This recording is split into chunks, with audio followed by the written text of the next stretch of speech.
టాలీవుడ్ ఇండస్ట్రీలో జూనియర్ ఎన్టీఆర్ రాజమౌళికి మంచి గుర్తింపు ఉందనే సంగతి మనందరికీ తెలిసిందే. ఎన్టీఆర్ రాజమౌళి కెరీర్ పరంగా వరుస విజయాలతో దూసుకెళ్తున్నారు. హాలీవుడ్ మ్యాగజైన్ వెరైటీ 500 లిస్టులో తారక్ అండ్ జక్కన్న రావడం ప్రస్తుతం సోషల్ మీడియాలో హాట్ టాపిక్గా మారింది. వేరువేరుగా వీళ్ళిద్దరూ ఈ లిస్టులో ఉండడం ఫ్యాన్స్కు సంతోషాన్ని కలిగిస్తోంది.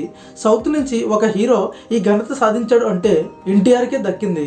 ఇక తారక్ అండ్ జక్కన్న కాంబినేషన్లో మరిన్ని సినిమాలు రావాలని ఫ్యాన్స్ సోషల్ మీడియాలో కామెంట్స్ పెడుతున్నారు. తారక్తో జక్కన్న మరో సినిమా తీస్తారేమో చూడాలి. మరి జూనియర్ ఎన్టీఆర్ ప్రెజెంట్ దేవర సినిమాతో బిజీగా ఉండగా ఈ సినిమా షూట్ ఆగిందని వార్తలు వినిపిస్తున్నాయి. ఎన్టీఆర్ లేదా దేవర టీం స్పందిస్తేనే కానీ ఈ వార్తల్లో నిజం ఎంతో తెలుస్తుంది. మరోవైపు ఈ సినిమా బిజినెస్ ఎప్పుడు మొదలవుతుందో తెలియాల్సి ఉంది. దేవర సినిమా రిలీజ్ డేట్ విషయంలో మాత్రం ఎలాంటి మార్పు ఉండదని చెప్తున్నారు మూవీ టీం.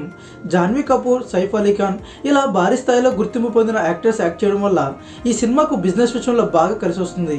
ఇకపోతే దేవర గ్లిమ్స్ను త్వరలోనే రిలీజ్ చేస్తారు. ఈ సినిమా అన్ని కేటగిరీస్ ఫ్యాన్స్కు నచ్చుతుంది.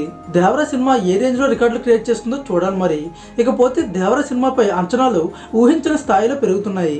ఎన్టీఆర్ సైతం దేవర సినిమా విషయంలో ఫుల్ కాన్ఫిడెన్స్తో ఉన్నారు. అండ్ కళ్యాణ్ రామ్ కూడా ఈ సినిమాకు ఒక నిర్మాతగా ఉన్నారు. మరి దీనిపై మీ ఒపీనియన్ ఏంటో కింద కామెంట్లో చెప్పండి. వీడియో నచ్చితే లైక్ చేసి మరిన్ని అప్డేట్స్ కోసం మన ఛానల్ని సబ్స్క్రైబ్ చేసుకోండి.